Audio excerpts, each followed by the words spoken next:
आज का जो विषय था वह केतु के बारे में चर्चा चल रही थी कि केतु क्या है।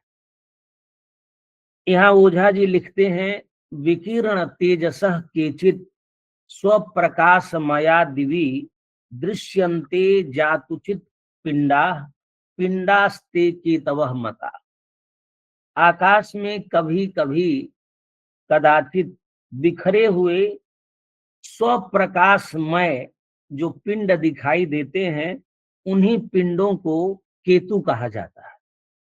और ये केतु कैसे हैं? तो लिखा, अनग्नौ ज्योतिंसि केतवः।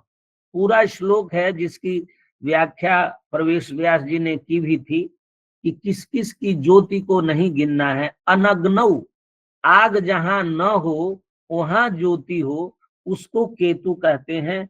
अग्नि रहित स्थान में जो ज्योति दिखाई पड़ती है उसको केतु कहा जाता है। पूरे श्लोक के लास्ट में ओझा जी लिखते हैं, अनग्नौ ज्योतिंसि केतवः। इन केतुओं की स्थिति क्या है, कितने केतु हैं? तो ओझा जी बताते हैं, गर्गादयस्तु केतु नाम सहस्रम परिचक्षते।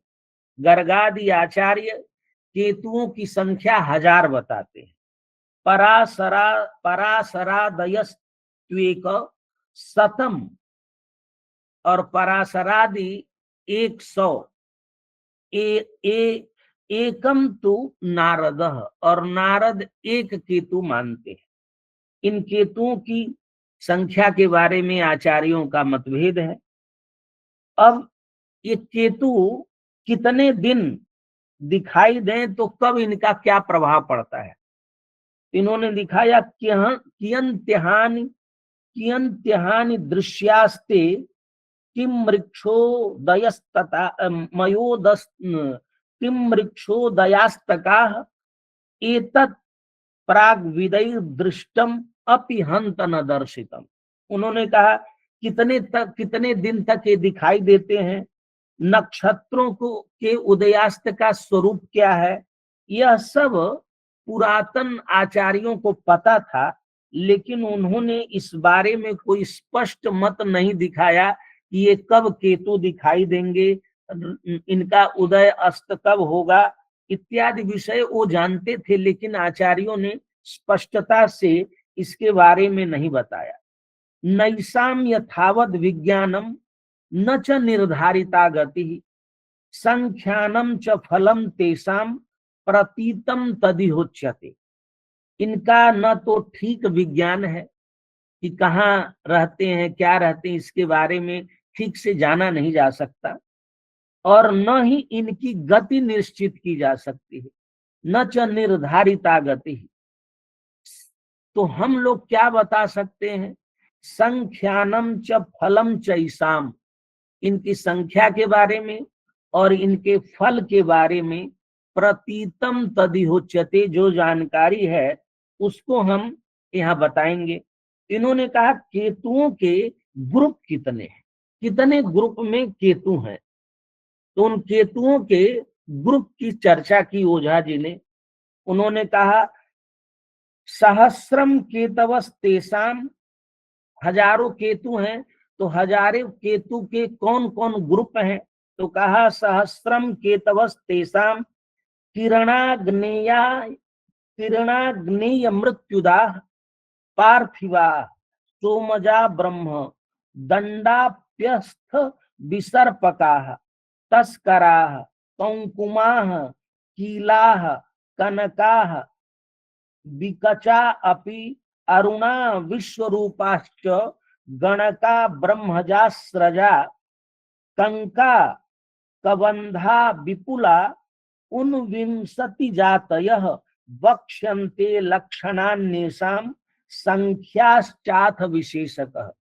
19 प्रकार के केतुओं के ग्रुपों की चर्चा की कि 19 प्रकार माने इनके जातियां हैं, इनके ग्रुप हैं। 19 प्रकार के केतु होते हैं और उन केतुओं के भी प्रकार होते हैं। जैसे जैसे उन्होंने कहा कि किरण केतु कितने प्रकार का है? 25 प्रकार का। आग्नेय केतु कितने प्रकार का है? 25 प्रकार का। मृत्युद केतु कितने प्रकार का है? 25 का। पार्थिव केतु 22 प्रकार का। और ब्रह्मदंड केतु 3 शिखा वाला है, 1 प्रकार का। सौम्य केतु, और ये भी बताया कि कौन से केतु किस दिशा में देखे जाते हैं। ये सब चर्चा ओझा जी ने अपने ग्रंथ में यहाँ पर श्लोक नंबर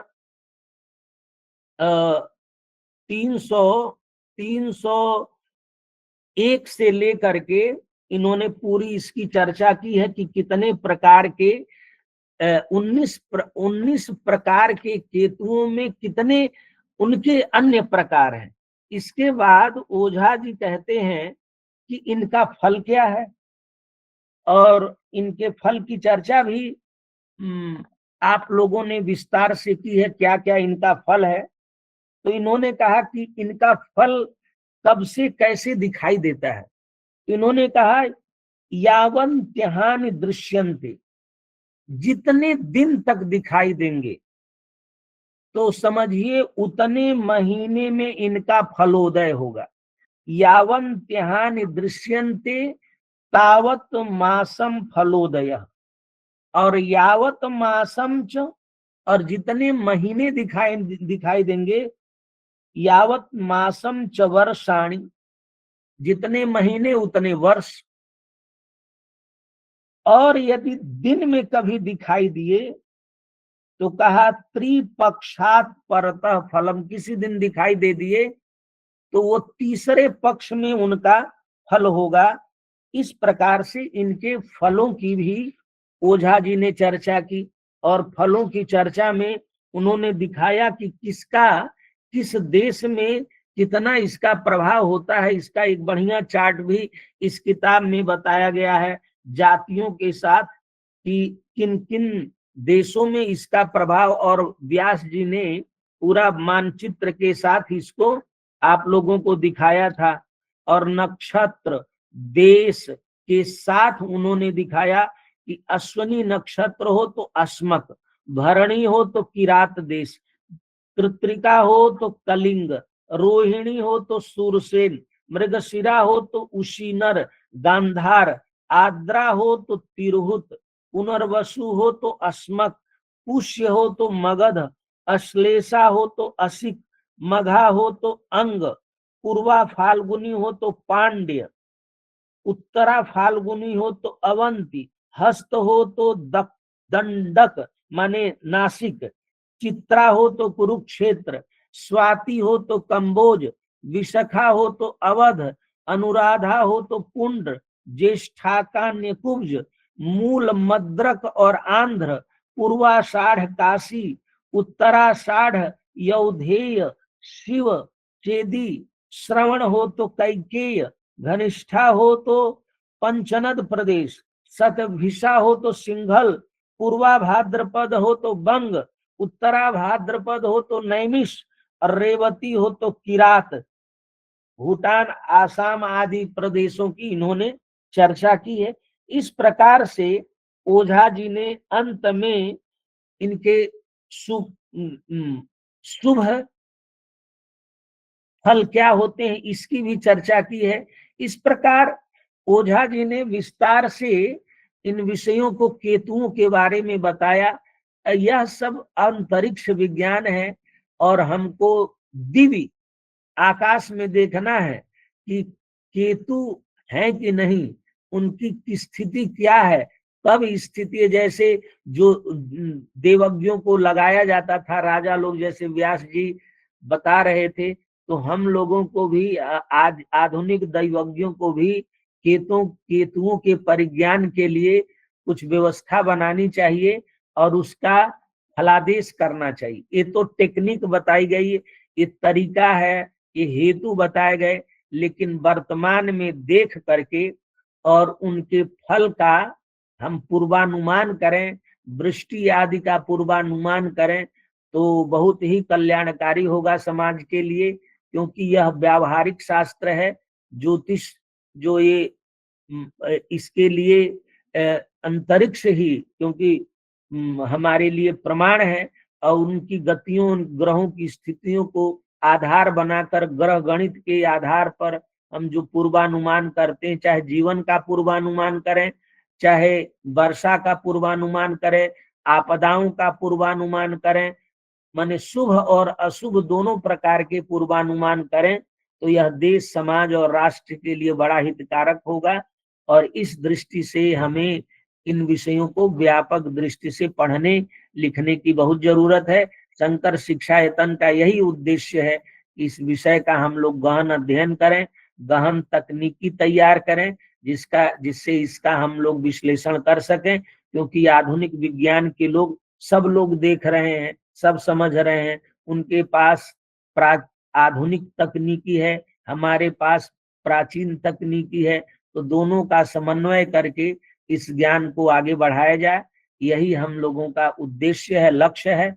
और मुझे आशा है कि आप जैसे विशिष्ट विद्वान लोग इस दिशा में कार्य करेंगे। शंकर शिक्षायतन कृत संकल्प है इन विद्याओं की संरक्षा के लिए, और विशेषकर ओझा जी के इस ग्रंथ के अध्ययन, अध्यापन और शोध के लिए आप सभी के प्रति अत्यंत कृतज्ञ है शंकर शिक्षायतन।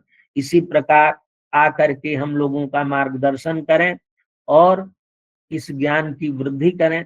बहुत बहुत धन्यवाद। नमस्कार।